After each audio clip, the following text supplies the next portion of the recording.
অক্ষয় কুমার এবং পরেশ রাওয়ালের দ্বৈরথ এই মুহূর্তে বলিউডের হট টপিকস। কিছু অংশের শুটিং হয়ে যাওয়ার পরে হেরাফেরি 3 থেকে সরে দাঁড়িয়েছিলেন পরেশ রাওয়াল।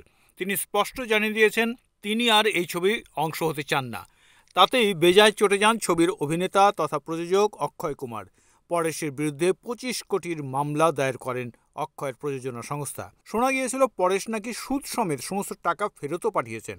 অভিনেতার আইনজীবীর দাবি, এই ছবির কোনো চিত্রনাট্যই ছিল না। ছবিতে তার চরিত্র ঠিক কেমন হবে তা বুঝতে পারছিলেন না অভিনেতা।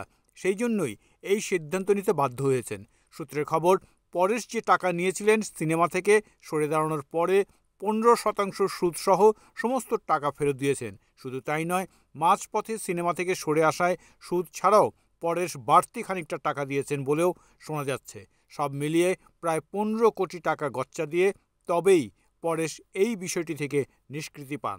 গত 32 বছর ধরে একসঙ্গে তাদের বড় পর্দায় দেখেছেন দর্শক। টাকার জন্য এই বন্ধুত্বে চির ধরবে তা কল্পনা করতে পারেননি কেউ। অক্ষয় অনুরাগীরা রীতিমতো প্রকাশ্যেই পরেশের বিরুদ্ধে স্বর চড়িয়েছেন, যা একেবারেই পছন্দ হয়নি বন্ধু অক্ষয়ের। অবশেষে এই বিষয়ে মুখ খুললেন অক্ষয় কুমার। তিনি বলেন, পরেশের সম্পর্কে কোনো খারাপ মন্তব্য আমি শুনতে চাই না। 32 বছর ধরে আমরা একসঙ্গে কাজ করছি।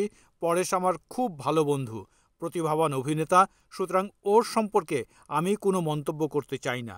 যদিও পরেশ জানিয়েছেন ছবি থেকে সরে দাঁড়ানোর পিছনে একেবারেই ব্যক্তিগত কারণ রয়েছে। টিমের কারোর সঙ্গে তার মনোমালিন্য হয়নি বলেই জানিয়েছেন।